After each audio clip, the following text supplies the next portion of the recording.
Chers amis, bonjour et bienvenue à notre rendez-vous dominical. Ce culte, nous allons pouvoir ensemble célébrer et glorifier le nom du Seigneur et où nous allons pouvoir avoir cette occasion de nous retrouver ensemble et d'honorer le nom de Jésus-Christ. Nous sommes en confinement depuis plusieurs jours et les uns et les autres redoublent d'efforts mais aussi d'imagination pour pouvoir trouver des solutions afin que nous puissions nous retrouver ensemble et que nous puissions profiter de moments aussi spirituels.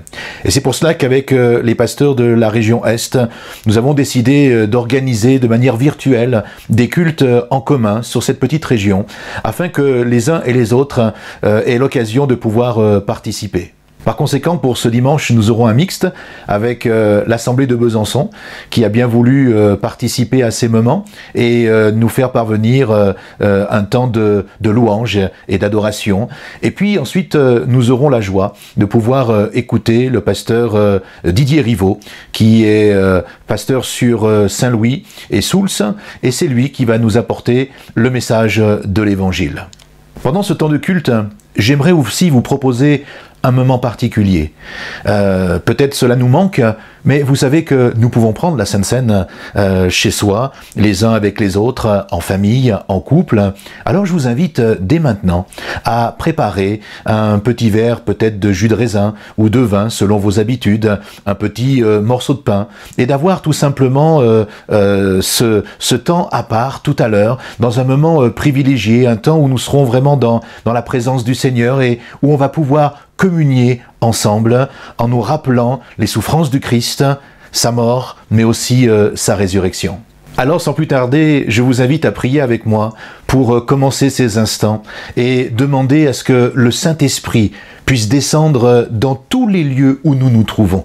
Nous savons que Dieu n'a aucune limite et ce n'est pas parce que nous sommes ce matin au travers là d'une vidéo que le Seigneur ne va pas pouvoir se manifester, bien au contraire. Nous savons que l'Esprit de Dieu, lorsque nous l'invoquons, est présent. Jésus va se mouvoir dans tous les appartements, dans toutes les maisons. Peut-être vous êtes dans votre voiture en allant au travail ce matin. Peut-être vous vous trouvez sur votre lieu de travail et vous avez pris quelques minutes pour pouvoir écouter, avoir un temps à part avec Dieu.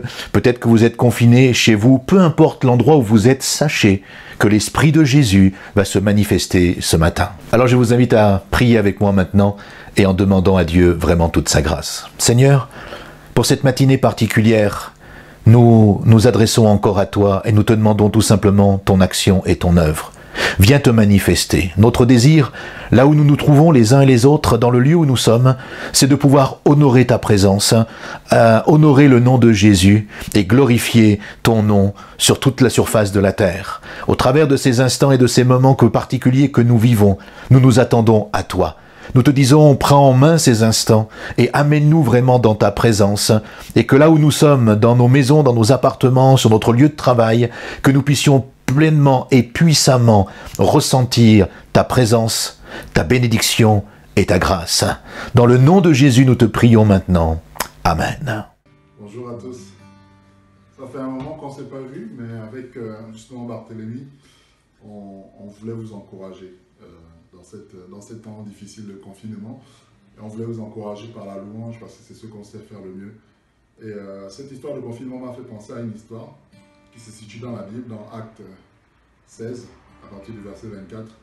Et vous retrouvez ce texte-là, en fait, c'est Paul et Silas qui vont se retrouver justement enfermés. Donc, comme nous aussi confinés peut-être, avec le risque de mourir. Et la seule chose qu'ils ont trouvé à faire, Paul et Silas, c'est qu'ils vont se mettre à louer le Seigneur. Et vous savez quoi, quand ils ont commencé à louer le Seigneur, des choses extraordinaires se sont passées parce que la Bible nous dit que les fondements de la prison ont été ébranlés. Et nous croyons avec Barthélemy que justement c'est pendant les temps de louange que le Seigneur siège. Et on vous invite encore aujourd'hui à, même si on ne se retrouve plus dans un lieu public, un lieu où on est tous ensemble, on peut rester connecté dans la louange, dans la prière. Parce que ta prière compte. Ma prière compte aussi et pendant ce temps on va prendre vraiment quelques minutes ensemble pour vraiment louer le Seigneur comme on avait l'habitude de le faire et comme on continuera de le faire dans quelques semaines. Alors le premier chant que j'ai pris dit « Tu es la lumière qui brille dans le noir et nous savons que notre espoir est en Christ. » Alléluia.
Alléluia.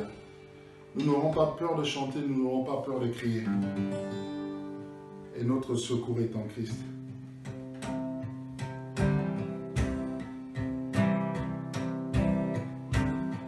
Si la lune me glace et le soleil menace, Créateur des étoiles, mon secours est en toi. Si mes larmes ruissellent et que mon pas chancelle, Créateur de la terre, mon secours est en toi.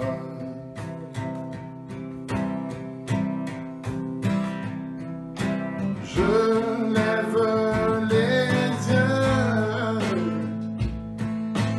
vers les hauts sommets, toi seul est mon Dieu, je proclamerai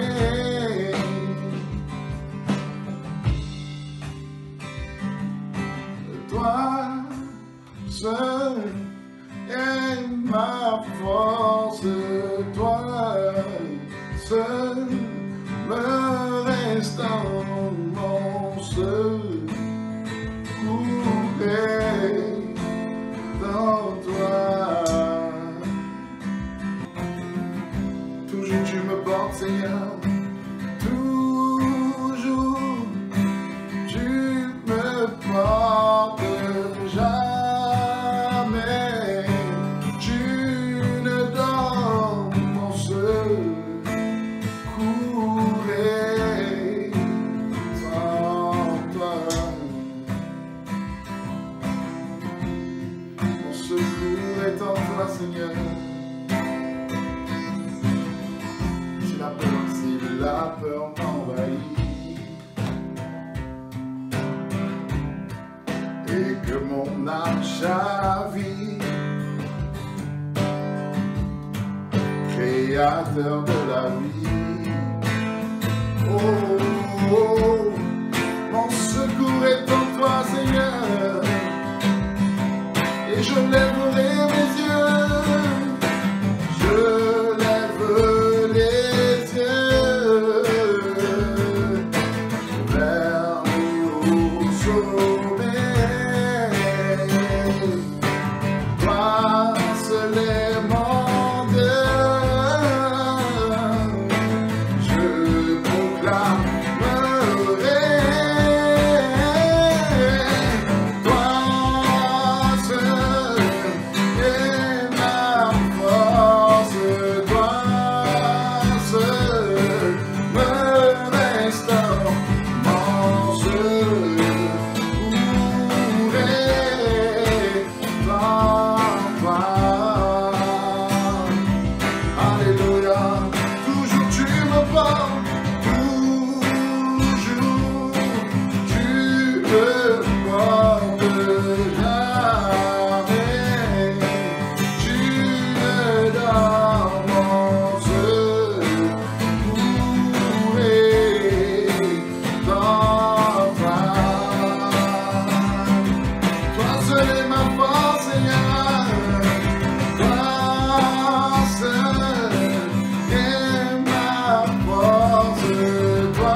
refuge, tout est dans toi, ta vie, toi, mon espoir, mon chemin, mon destin, ton salut, mon refuge, tout est pour ta vie, toi, mon espoir, ton chemin, mon destin, ton salut, mon refuge, tout est dans ta victoire, mon espoir, ton chemin, mon destin, ton salut, mon refuge, tout est dans ta victoire, mon espoir, ton chemin, mon destin, ton salut, mon refuge, tout est dans toi.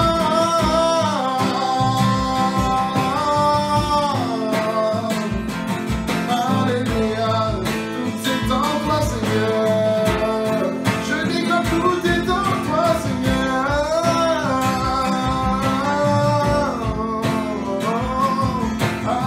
Alléluia.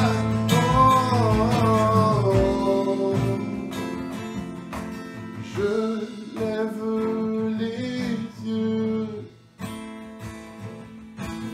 vers les hauts sommets.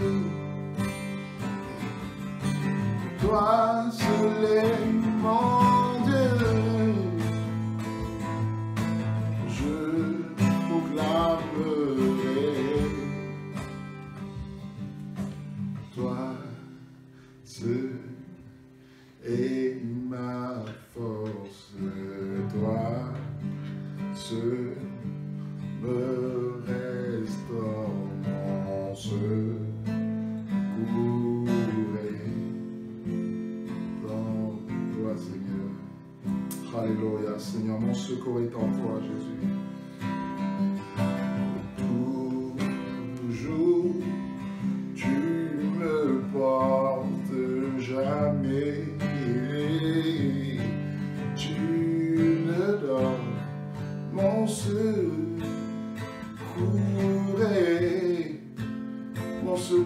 est en toi, Seigneur. Notre secours est en toi, Jésus. Oh, toi seul est ma force. Toi seul me restaure, mon secours est en toi. Alléluia. Jésus, mon secours est en toi. Oh, oh.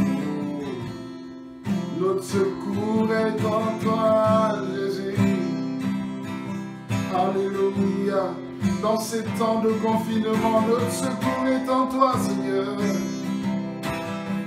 Pour notre pays, la France, notre secours est en toi, Seigneur. Nous comptons sur toi, nous comptons sur toi, Seigneur. Oh, oh. Alléluia, Jésus. Nous comptons sur ta présence, nous comptons sur ta puissance, Seigneur. Alléluia. Pour amener de l'ordre dans ce pays, oh, pour guérir ce pays, notre secours est en toi, Seigneur. Et nous comptons sur toi. Alléluia. Nous comptons sur toi, Jésus. Jésus. Nous comptons sur toi, Seigneur.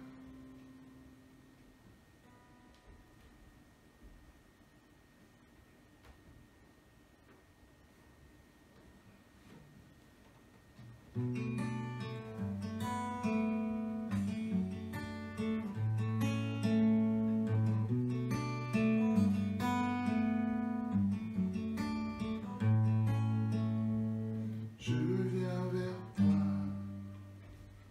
dans le secret de ta présence.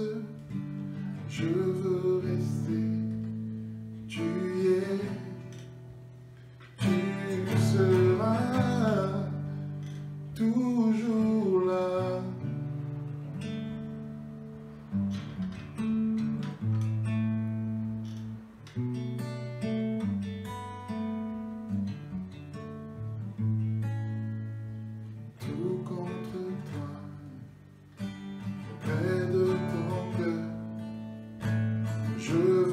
entendre ta voix, Seigneur.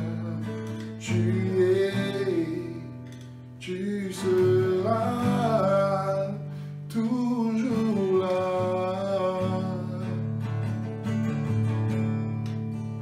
Ébloui devant toi, Éternel.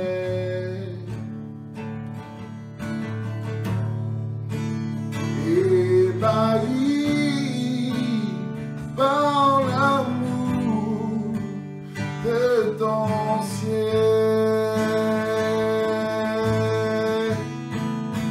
je suis là à tes pieds, je viens t'adorer, je désire près de toi.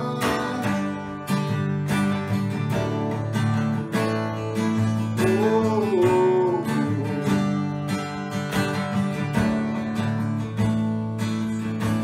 je vois ton bras, je sens ta main, tu me protèges, tu me soutiens. Tu seras toujours là.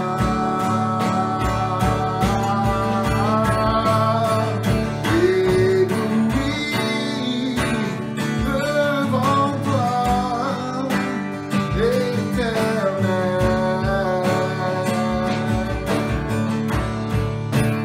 Ébahi par l'amour de ton ciel,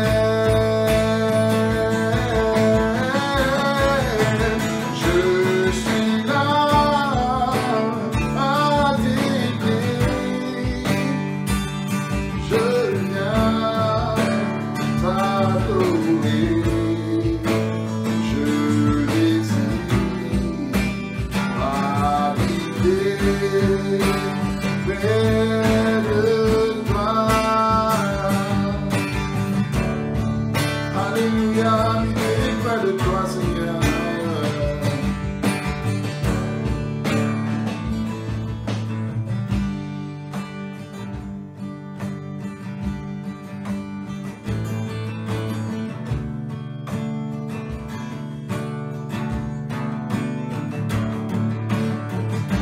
Alléluia.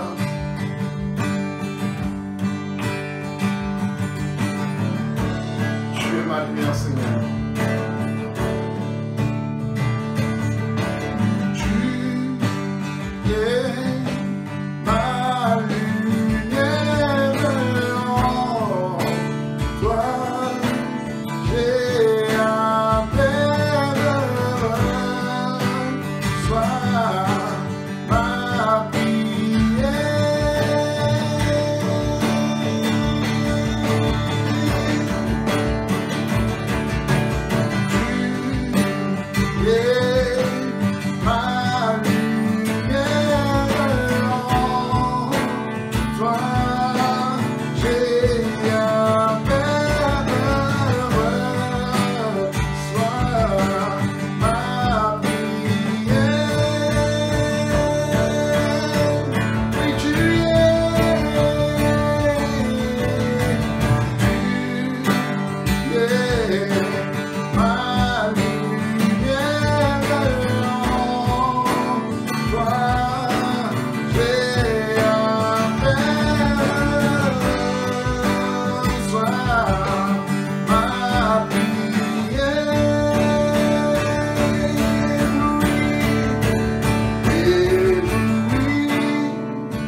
là où je suis bien, c'est là où je suis bien. Tout près de ton cœur, tout près de ton cœur, Seigneur.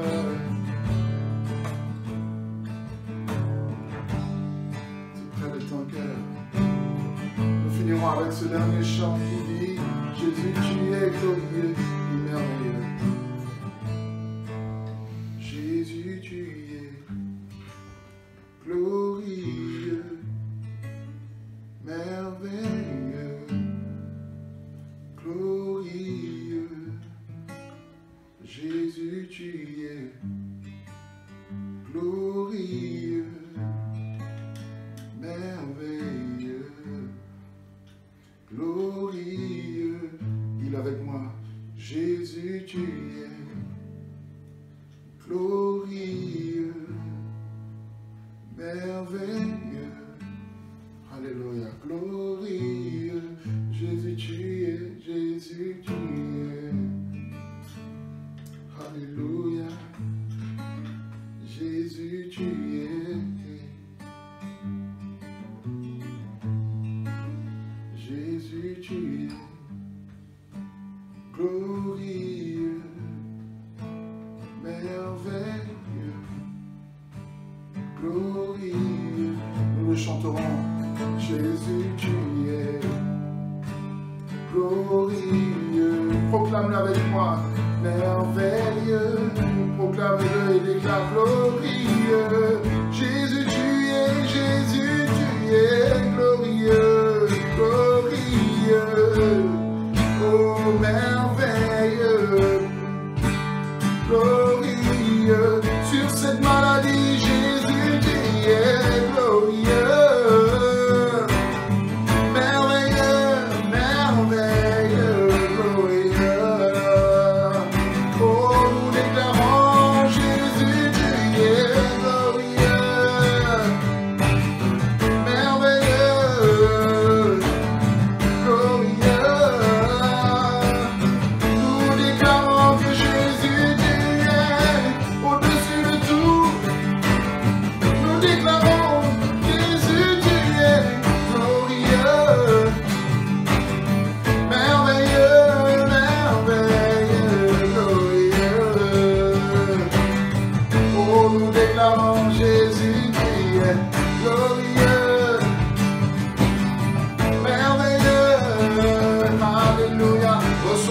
La louange, reçoit toute la célébration. Nous déclarons Jésus, tu es glorieux, merveilleux. Chante avec moi, glorieux, merveilleux. Jésus, tu es glorieux, merveilleux.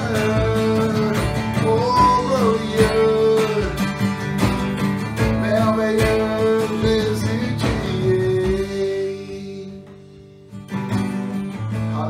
Pendant ces temps de confinement, nous voulons proclamer que Jésus, tu es glorieux. Oh, pendant ces temps difficiles, nous voulons proclamer que tu es victorieux, Seigneur. Nous ne baisserons pas les bras, mais nous proclamerons la gloire de Jésus, la gloire de Jésus. Oh, Jésus, tu es glorieux, merveilleux, glorieux. C'est avec ça que je vais vous laisser. Il est glorieux, il est glorieux, il est merveilleux, il est merveilleux, il est glorieux, il est glorieux. Jésus, tu es glorieux, merveilleux.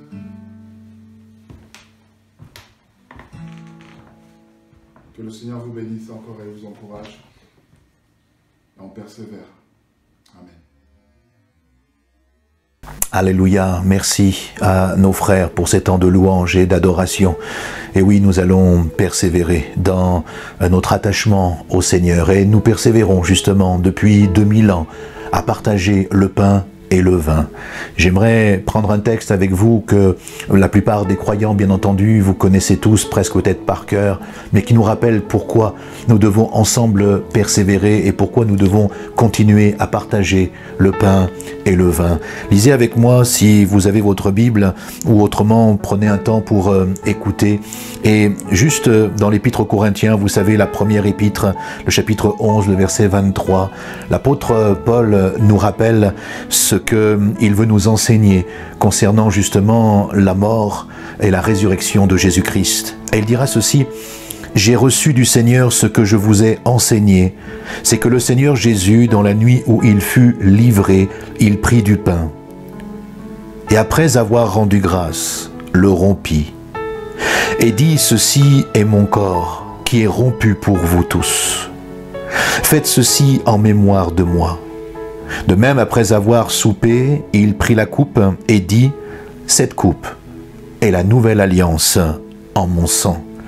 Faites ceci en mémoire de moi. »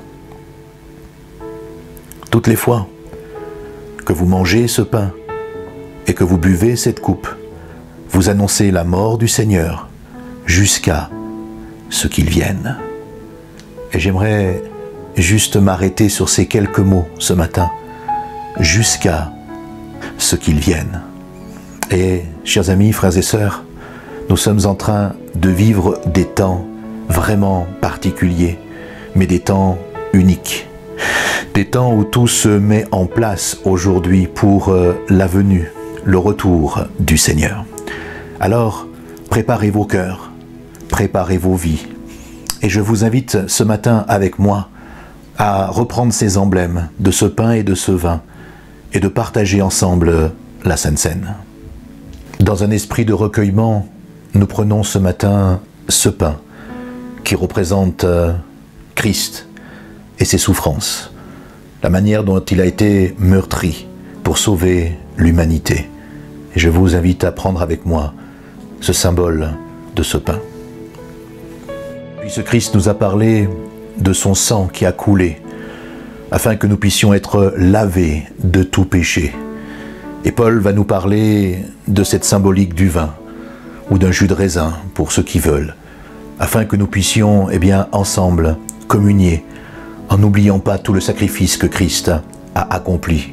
Et je vous invite à partager aussi ce temps maintenant de la coupe de la bénédiction dans vos foyers, dans vos familles.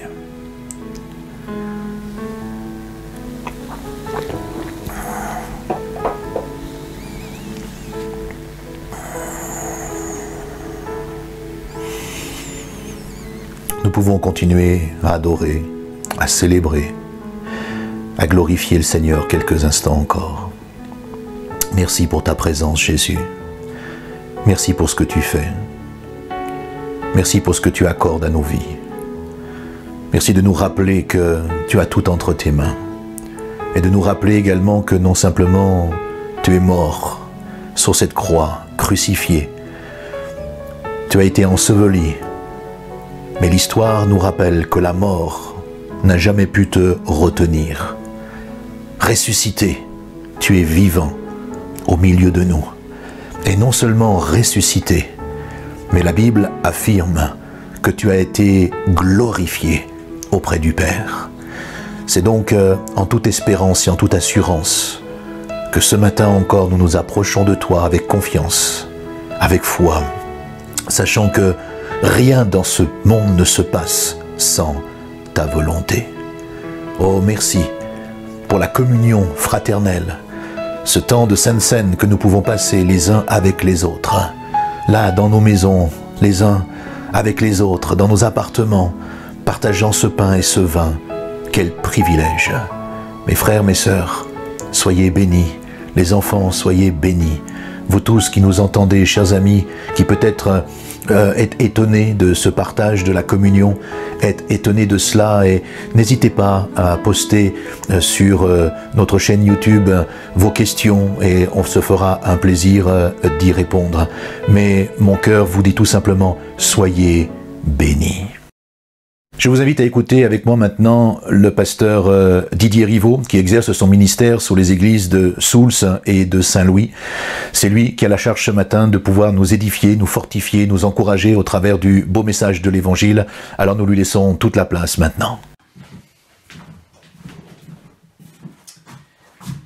Bonjour, bienvenue chez vous. Je ne sais pas si cette expression est le titre d'une émission radio, télévisée ou sur les réseaux sociaux, mais elle est l'expression sincère de mon cœur pour vous remercier, vous qui êtes fidèles depuis plusieurs moments pour nous suivre devant votre écran. Peut-être vous nous rejoignez pour certains pour la première fois. Bienvenue chez vous. On va passer quelques instants, comme en famille, aujourd'hui, autour de la parole de Dieu. En effet, dans un temps difficile que nous vivons tous, il y a des paroles d'espérance pour nous. Et j'aimerais en partager une particulièrement aujourd'hui dans le livre des Actes, au chapitre 27 et le verset 5. Une parole de l'apôtre Paul qui nous dit « C'est pourquoi, mes amis, prenez courage. » C'est pourquoi, mes amis, prenez courage.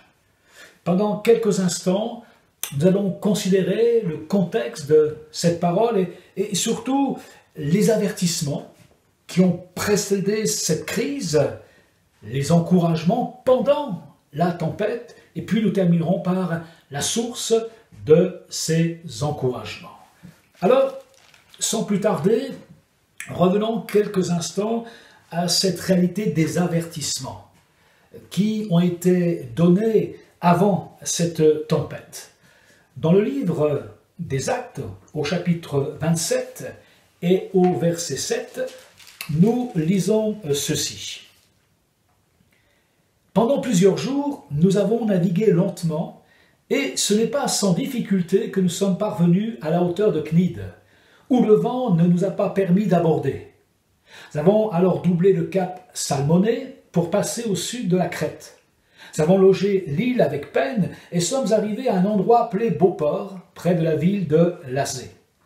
Un temps assez long s'était écoulé et la navigation devenait dangereuse, car l'époque même du jeûne était déjà passée. On connaît tous les dictons « un homme averti en vaut deux ». Mieux vaut prévenir que guérir. Et notre texte ici nous rappelle déjà que ces hommes ont été avertis par les circonstances. On lit des expressions comme « vent contraire »,« difficulté de navigation »,« arrivée avec peine », navigation qui devient dangereuse. D'ailleurs, d'après les historiens, on est après le 5 octobre 59 après Jésus-Christ, une période donc difficile sur le calendrier pour naviguer. Et il y a plusieurs signes, plusieurs alarmes qui se manifestent pour avertir du danger de naviguer à cette période de l'année. Et pourtant, cela ne va pas empêcher ces hommes de prendre la mer et de poursuivre le voyage. Si on est honnête, ce matin, nous tous également, nous pouvions raconter des moments de nos vies où nous avons, malgré des circonstances défavorables, décidé de continuer notre idée, nos projets. Parfois cela a réussi, parfois ça a été la crise. Et il faut considérer également qu'il y a des moments dans nos vies où nous pouvons être responsables des crises que nous traversons, sans incriminer telle ou telle personne. Différentes crises, bien entendu. Je suis un spécialiste du chocolat, et bien entendu, je ne peux plus en abuser à mon âge, mais il y a eu des moments dans ma vie où certaines crises de froid étaient dues à un petit excès de chocolat. Oui, il y a des crises dont nous sommes pleinement responsables et Dieu utilise les circonstances de nos vies pour nous avertir également. C'est un moyen auquel nous devons aussi être sensibles. Dieu permet parfois que des circonstances, des avertissements, des conseils même autour de nous soient comme des sens interdits, afin de nous éviter des crises, à nous de respecter cette signalisation. Et puis, il n'y a pas que les circonstances qui auraient dû avertir ces navigateurs, ils ont été aussi avertis par Paul. Si on poursuit le récit dans Acte 27, au verset 10, eh bien Paul est très clair. Dès le départ, il dit ceci, au verset 10, « Mes amis, je vois que la navigation ne se fera pas sans dommage, il y aura beaucoup de pertes, non seulement pour la cargaison et pour le bateau, mais encore pour nous-mêmes. » On peut être surpris de cette déclaration de l'apôtre Paul parce qu'il n'est pas un marin. Ce n'est pas un homme qui est chevronné dans les transports maritimes. Ce n'est qu'un homme de Dieu qui pourtant, malgré tout, en est à son 4e voyage sur les eaux de la Méditerranée. Alors bien sûr, il a une certaine connaissance des tempêtes, des courants, des marées, mais cette parole d'avertissement lui vient surtout de sa relation personnelle avec Dieu.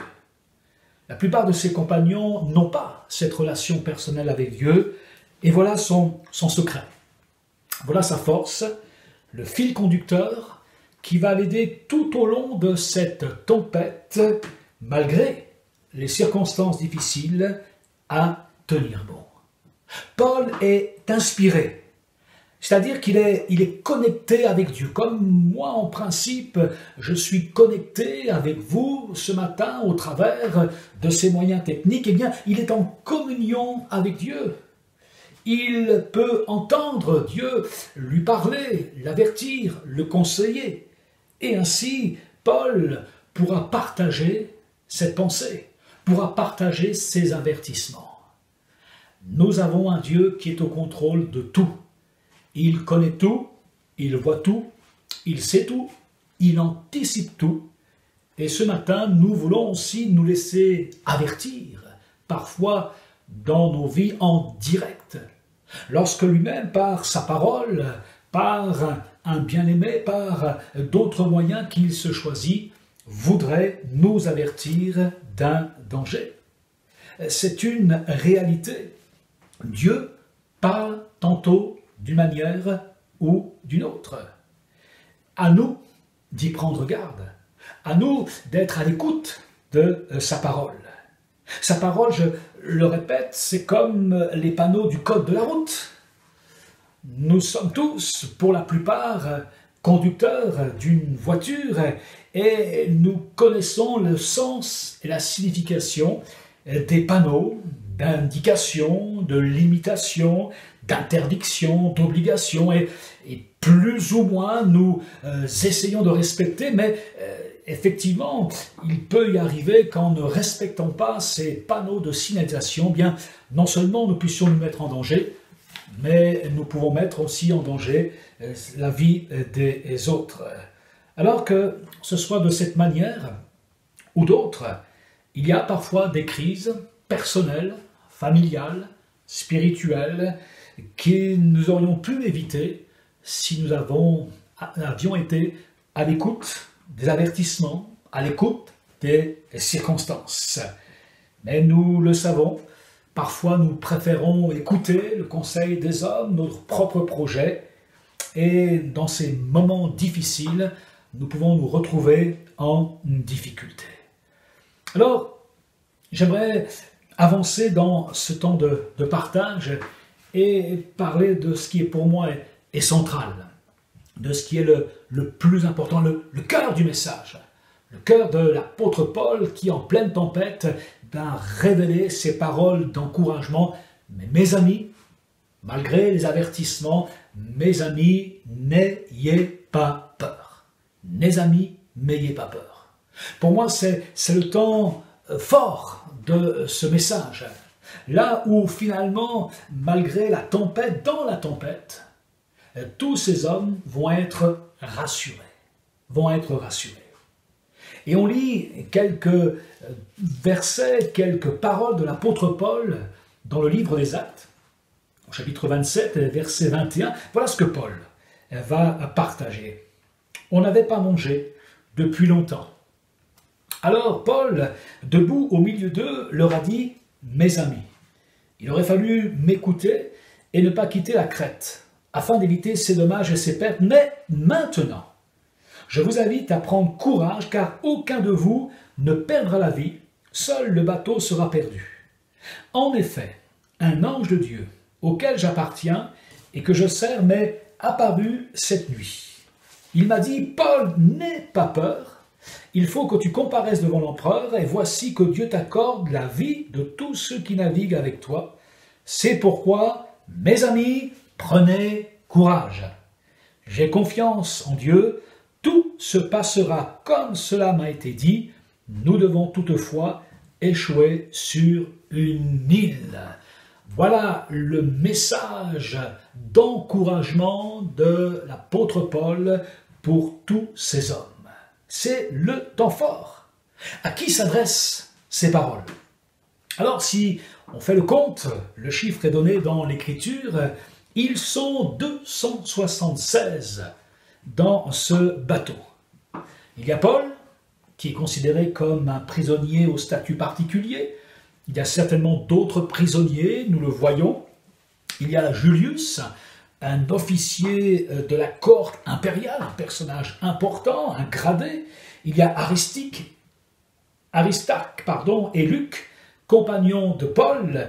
Et puis il y a le capitaine du bateau, il y a le propriétaire du bateau, l'équipage, peut-être aussi des passagers. En tout cas, nous sommes en présence de personnes bien différentes, des unes des autres, de tous les milieux sociaux. On dirait aujourd'hui un échantillon représentatif de notre société. Chacun, sans exception, pourtant, a besoin d'être encouragé, y compris l'apôtre Paul. Et ce matin, qui que nous soyons, nous avons tous besoin d'être rassurés. D'être rassurés. Dans notre détresse personnelle, dans nos pensées peut-être qui nous taraudent, dans des difficultés bien concrètes, qu'elles soient financières, qu'elles soient matérielles, nous avons besoin d'être rassurés, d'être encouragés. En effet, et vous serez d'accord avec moi, on réalise que dans ces moments, tous les acquis, les connaissances de ces hommes, pourtant d'expérience, eh bien, ne peuvent rassurer. Quelle stratégie militaire appliquée dans cette tempête? Quelle connaissance de la mer apportée dans ces moments? Quelle richesse commerciale peut sauver l'équipage? Quel diplôme, quelle source de connaissances peut aider ces hommes? Tout est bouleversé. L'Écriture dit qu'à un moment donné, ils ont même perdu toute espérance d'être sauvés. Mais il y a une bonne nouvelle, c'est que Dieu veut que tous les hommes soient sauvés, qu'ils soient rassurés, qu'ils parviennent à la repentance, à cette réalité que sans Dieu ils sont perdus, et qu'ainsi ils puissent eux aussi découvrir l'amour de Dieu qui rassure, qui fortifie, qui encourage. Mes amis, prenez courage ce matin. Prenez courage. Placez votre confiance dans le Seigneur. Pourquoi? Pourquoi ces paroles? Pourquoi poser une telle question? C'est tellement évident, bien parce que beaucoup d'expressions dans ce texte sont sans équivoque sur la nature de l'épreuve, sans pouvoir résister, emporté à la dérive, beaucoup de peine, dans la crainte, violemment battu par la tempête, perdu tout espoir d'être sauvé. On n'avait pas mangé depuis longtemps. Il y aura des dommages et des pertes au navire. Ces expressions, on peut aussi les connaître nous-mêmes ce matin, dans nos foyers, dans nos cœurs. Voilà pourquoi nous avons besoin d'être rassurés. Alors, comment Paul va-t-il rassurer ces 275 autres personnes? Mes amis, prenez courage. Il considère chacun de ces hommes comme Dieu les considère. En considérant son prochain comme Dieu nous le demande, mes amis. Mes amis. Ah, cette expression dans la bouche de Paul m'interpelle. Elle n'est pas simplement une formule de l'époque, une formule peut-être de politesse, mais je suis convaincu qu'elle reflète un véritable sentiment de compassion de la part de l'apôtre à l'égard de ses compagnons d'infortune. Cela fait en effet plusieurs semaines que Paul navigue avec les mêmes personnes.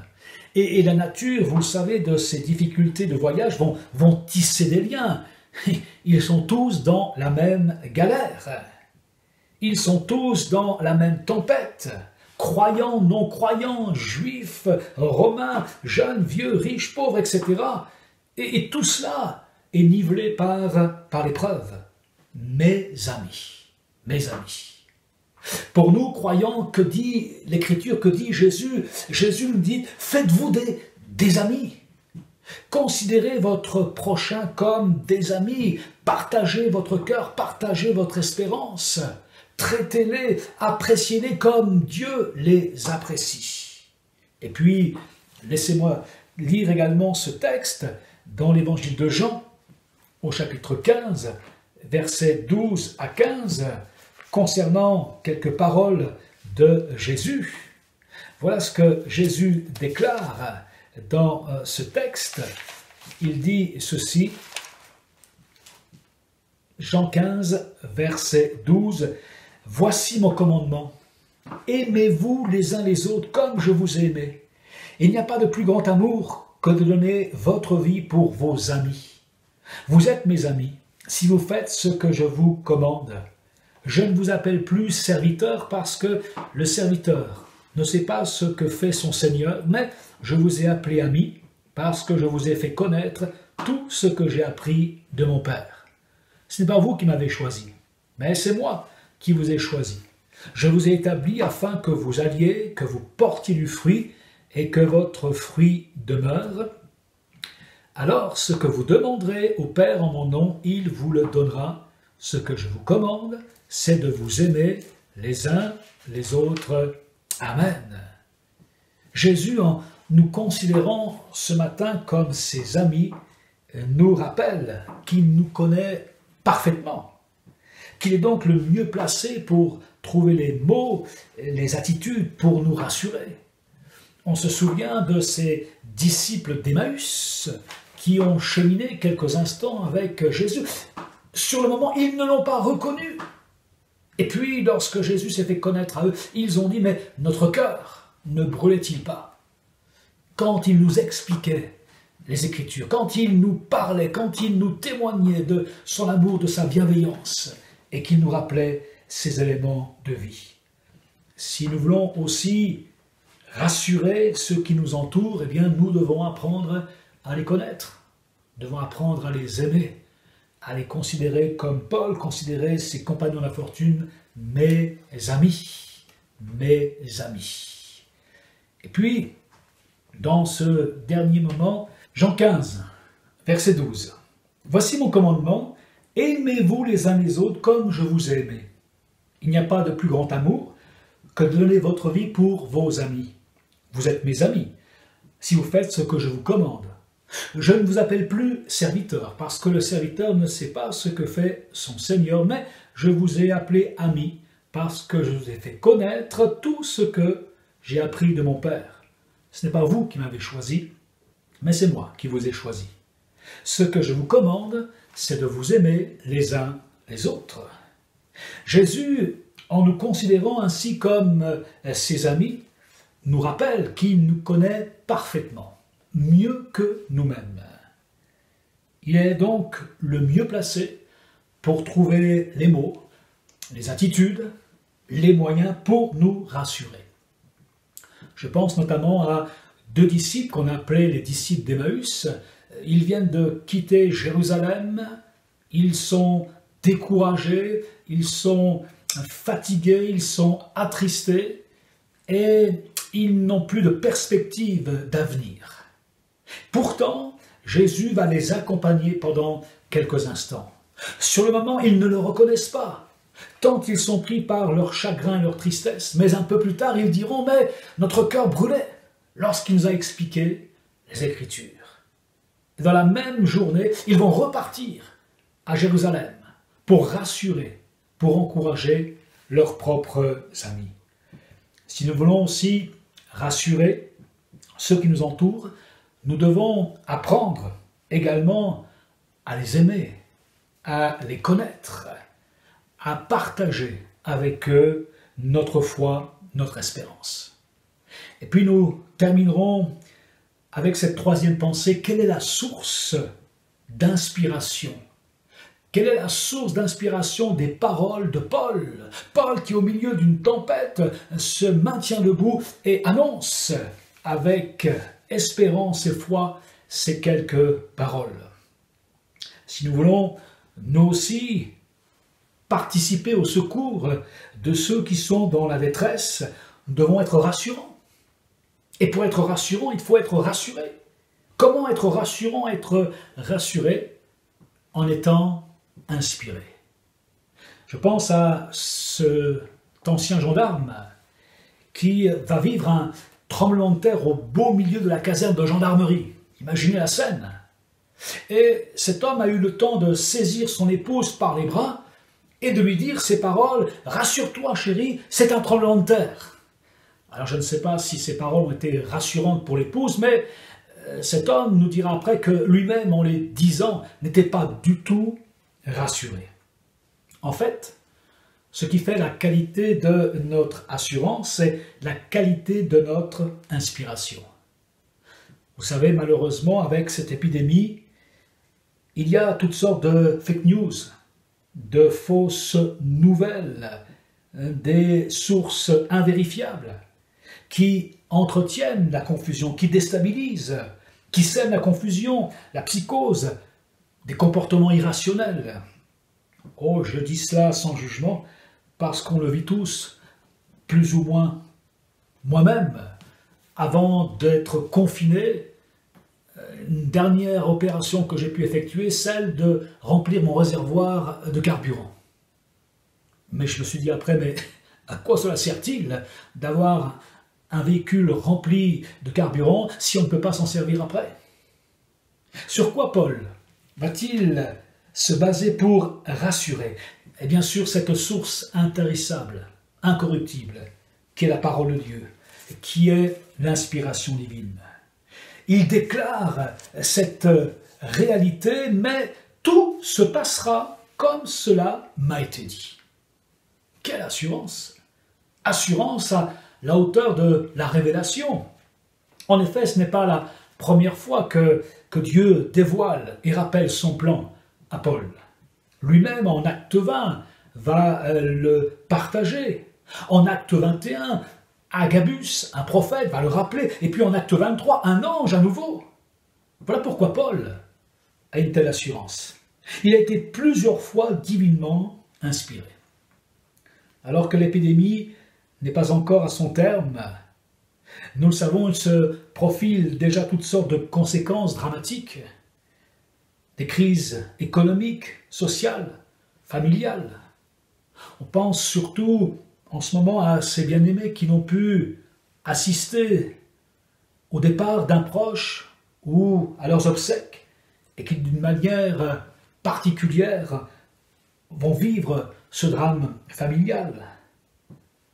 Nous avons besoin d'être inspirés pour rassurer, pour aider, pour accompagner, mais aussi dans ces moments de crise partager un formidable message d'espérance, de foi et de bienveillance.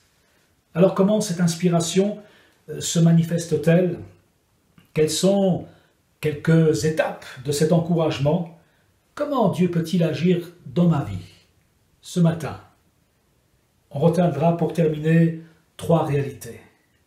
Paul d'abord a été inspiré pour donner de bonnes paroles, c'est-à-dire des paroles précises qui tombent au bon moment, qui sont adaptés à la situation et qui vont apporter une solution. On a posé la question un jour au fondateur de Blablacar, mais qu'est-ce qu'une bonne idée? Parce que lui, il en a eu une bonne idée. Eh bien, il a répondu ceci: une bonne idée, c'est une idée qui est adaptée à son temps. Imaginez Blablacar sous Louis XIV, peut-être qu'on l'aurait appelé Blablacaros, mais à part ça, je doute fort que l'idée aurait fonctionné de la même manière. Paul s'est donné de bonnes paroles adaptées, précises, vraies, mais qui vont rassurer et qui vont aider ces hommes à retrouver la terre sains et saufs. Ainsi, vous qui m'écoutez, cher ami, ce matin, vous posez peut-être des questions sur la véracité de cette inspiration. Eh bien, j'oserais dire, ne me croyez pas sur parole, mais demandez à Dieu. Demandez à Dieu qu'il vous parle, qu'il vous réponde d'une manière précise, et il le fera. Dieu dit dans sa parole, invoque-moi et je te répondrai. Inspiré pour donner de la nourriture, partager un repas. Quelle drôle d'idée, Paul, de demander de prendre de la nourriture, alors que le bateau est complètement endommagé, qu'il doit bouger encore, qu'on vient de vivre plusieurs jours de tempête. Quelle drôle d'idée. Imaginez les estomacs, imaginez peut-être l'état de la nourriture, et pourtant, Paul va leur demander de manger pour reprendre du courage. Là encore, cher ami, que ce soit physiquement, moralement, spirituellement, psychologiquement, vous avez besoin de reprendre des forces. Alors demandez au Seigneur qu'il vous aide à avoir cet appétit pour votre corps, mais qu'il vous redonne du goût à la vie, que votre âme puisse retrouver peut-être une connexion avec lui, que votre esprit soit renouvelé aussi dans ses pensées, dans ses relations, inspiré pour donner à manger, inspiré pour que notre corps soit nourri. Et puis, inspiré pour alléger le bateau. Jeter à la mer tout ce qui peut encore les mener par le fond, ce qui peut alourdir le navire. Remarquons qu'ils le feront après avoir mangé. Bien sûr, retrouver des forces. En effet, se débarrasser dans nos vies de ce qui peut être toxique demande des efforts, de la force morale, psychique et spirituelle. Alléger la barque de notre vie, de tout ce qui nous encombre et qui risque de nous faire couler, nécessite au moins une démarche.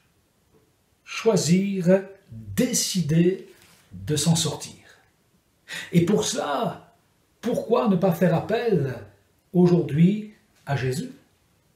Jésus a dit, venez à moi, vous tous qui êtes fatigués et chargés, et je vous donnerai du repos. Pouvons-nous identifier ce dont nous devons nous séparer pour ne pas sombrer?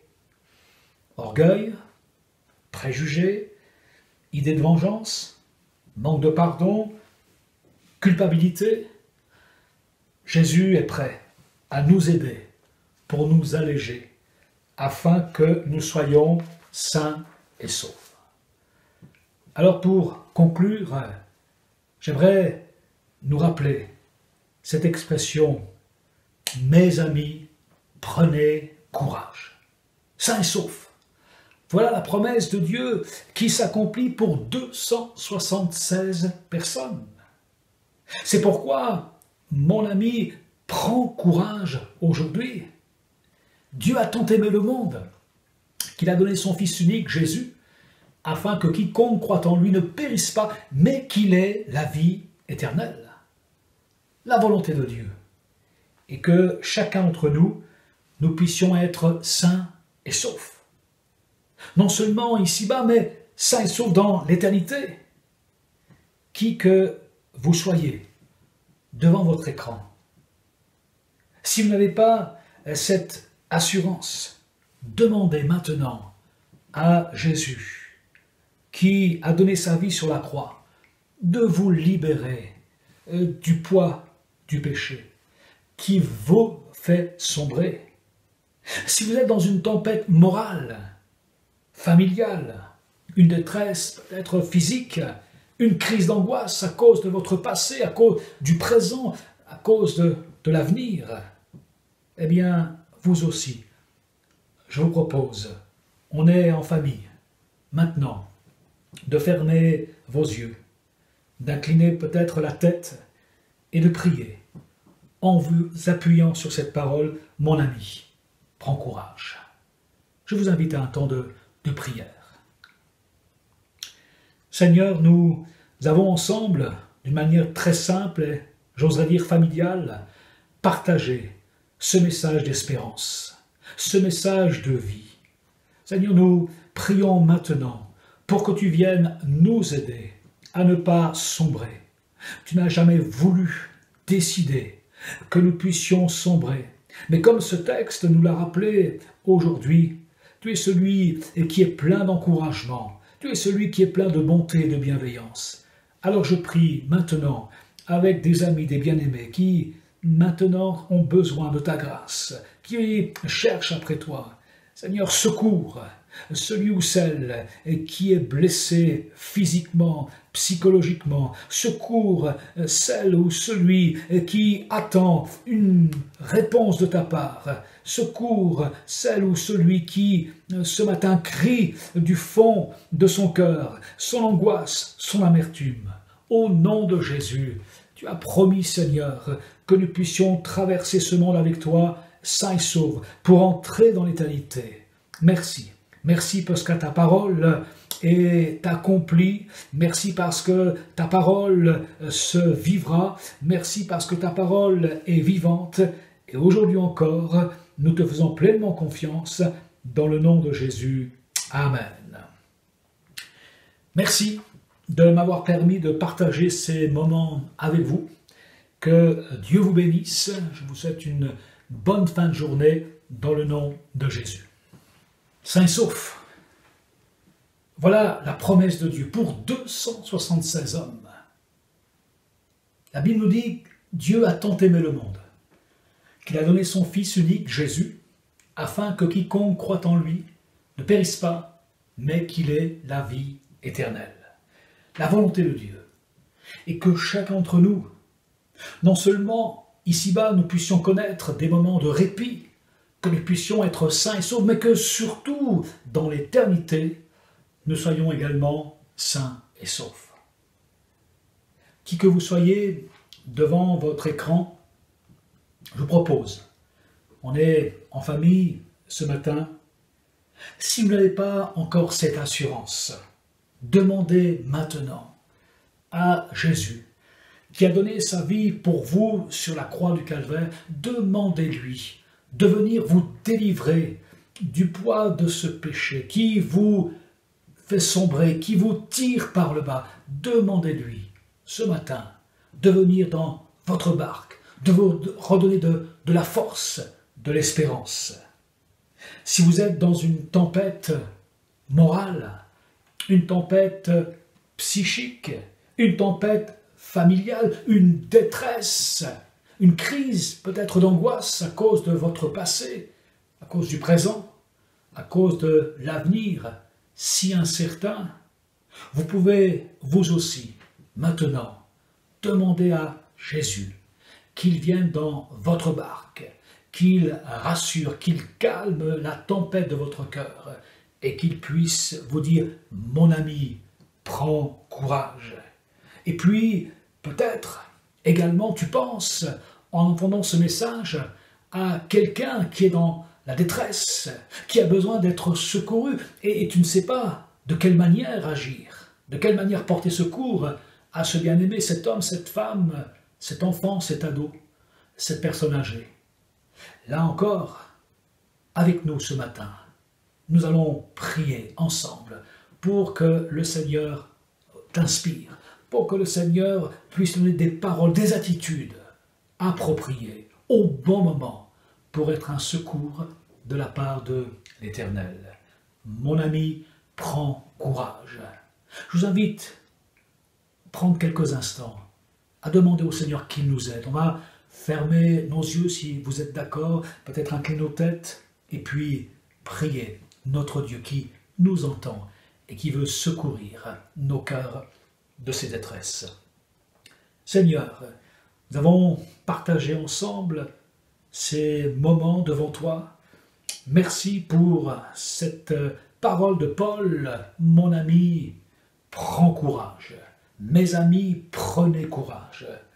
Que ce matin, celles et ceux qui ont saisi cette parole puissent maintenant, tout simplement, te demander que cette force, que ce pardon, que cette paix que toi seul peux donner vienne maintenant dans leur cœur.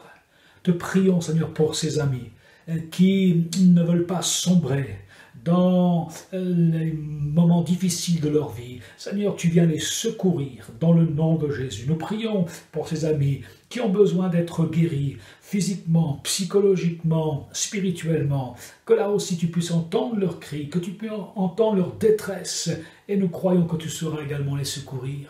Et puis, nous posons des questions pour aider, pour secourir tel ou tel, comment faire, comment agir. Alors, inspire-nous, Seigneur. Inspire un jeune, inspire un enfant peut-être à aider ses parents. Inspire, Seigneur, s'il te plaît, afin que dans cette génération qui a tant de besoins, nous puissions être des points de repère. Dans le beau nom de Jésus. Amen. Merci. Merci de m'avoir permis de partager ces moments avec vous. Que Dieu vous bénisse. Merci Didier pour ce beau message. J'espère que vous êtes rassurés parce que vous êtes inspirés et parce que le Seigneur est avec vous tous les jours. Alors, merci encore pour ce temps et ce moment dans sa présence. Chers amis, bientôt ces moments prennent fin, mais j'aimerais vous inviter à un temps de prière pour nos malades, pour les familles qui sont endeuillées, pour les personnes qui travaillent tous les jours et nuit, qui sont dans les hôpitaux, qui sont sur les routes, ces pompiers, ces gendarmes, la police, les ministères également, bien sûr, les infirmiers, les infirmières, les médecins, tous ceux qui sont mobilisés, les laboratoires de recherche et autres. Je vous invite à prendre un temps de prière avec moi maintenant pour les apporter vraiment au Seigneur et que Dieu puisse conduire véritablement toutes choses sur la surface de notre terre aujourd'hui. Je vous invite à prier avec moi et à intercéder pendant quelques instants. Seigneur, nous sommes là à tes pieds et nous disons que nous avons vraiment besoin de ta grâce. Nous te remercions d'avoir donné de l'intelligence à des hommes et à des femmes, d'être capables aujourd'hui d'avoir étudié et être capables de pouvoir créer des médicaments, trouver ce qui affecte nos corps. Seigneur, merci pour l'intelligence humaine que tu as donnée aux uns et aux autres. Ce que nous te réclamons ce matin, c'est que tu puisses maintenant apporter ta paix, le réconfort. Regarde combien de familles sont éprouvées.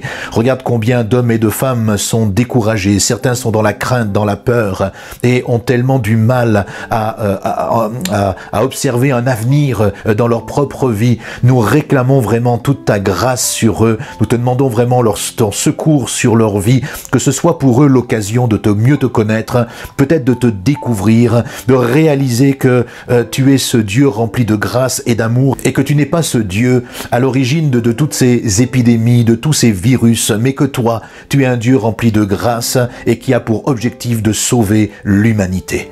Alors Seigneur, merci également de soutenir la police, les gendarmes, de soutenir les infirmiers, les infirmières, les médecins, les chercheurs, tous ceux qui travaillent dans des laboratoires ou ailleurs, de bénir également et de poser ta main sur ceux qui poursuivent l'école aujourd'hui, les enseignants, les enseignantes, tous ceux qui ont une fonction sur la route, dans les magasins, tous ceux qui sont là pour que le pays continue à fonctionner. Seigneur, nous te demandons de les encourager, nous te demandons de les fortifier, nous te demandons une grâce toute particulière dans leur vie maintenant pour que quelque chose, de ta part descende dans leur cœur et dans leur existence. Tout simplement ta bénédiction. Merci parce que nous avons la conviction que tu es là. Tu ne nous as pas abandonnés, tu ne nous as pas pas délaissé, mais tu es présent, tu es fidèle. Alors je veux te dire, avec mes frères et mes sœurs qui nous entendent aujourd'hui au travers de cette vidéo, à toi soit toute la gloire, notre confiance est en toi, notre assurance est en toi. Continue, Seigneur, de nous inspirer, de nous conduire et de nous diriger dans le nom précieux de Jésus. Amen. Nous sommes très heureux d'avoir pu passer ce temps ensemble. J'aimerais vous rappeler que dans ces moments particuliers où les églises sont fermées, nous vous aimons et nous continuons à prier pour vous. Il y a un peu partout sur les réseaux sociaux, sur tous les outils de communication que nous avons aujourd'hui, des groupes de prière, des groupes d'intercession.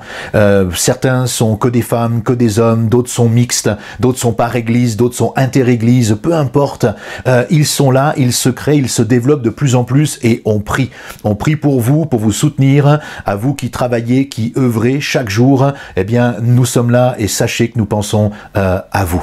J'aimerais m'adresser également à tous les chrétiens membres des églises. J'aimerais vous dire, continuez à soutenir financièrement votre église. Vous savez que toutes ces églises ont des charges régulières et ont besoin de notre soutien. Continuons ensemble de soutenir. Certaines églises ont mis des possibilités de faire des dons par PayPal, d'autres par des virements bancaires. Utilisez les moyens que votre église a mis à disposition. Continuez de la soutenir et de la bénir. Et à vous qui êtes impliqués dans les actions sociales de vos églises, eh bien, continuez de vous impliquer, continuez d'aider. Il y a des personnes âgées qui ont encore besoin qu'on leur fasse des courses, qu'on aille leur apporter leurs médicaments et peut-être des petits services également. Alors, n'hésitez pas, mettez-vous au service de vos assemblées qui ont une œuvre sociale ou un service social ou ne serait-ce que des relations entre frères et sœurs. Prenez soin des uns et des autres, bénissez, faites du bien, apportez votre contribution, peut-être là où vous ne l'avez jamais fait, peut-être même là où on ne vous attend pas le faire, eh bien apportez votre contribution, faites du bien, c'est ça l'Église, on le sait, nous ne sommes pas des bâtiments, nous sommes des chrétiens, des pierres vivantes, nous sommes les pierres vivantes de l'Église de Jésus-Christ. Et en tant que pierre vivante, notre objectif, c'est d'aimer, c'est de pouvoir manifester notre compassion, manifester notre miséricorde auprès de ceux qui sont autour de nous. Alors aimez ceux et celles qui sont autour de vous et faites du bien comme l'Évangile nous enseigne de le faire. Frères et sœurs et chers amis, je vous souhaite une excellente semaine, que Dieu vous bénisse, que Dieu vous fortifie et je vous invite tout simplement à nous retrouver non seulement sur nos réseaux sociaux, notre chaîne YouTube habituelle, nos pages Facebook de vos différentes églises également si vous en avez, mais autrement, notre prochain rendez-vous est mardi à 19h30. À très bientôt et que le Seigneur vous bénisse.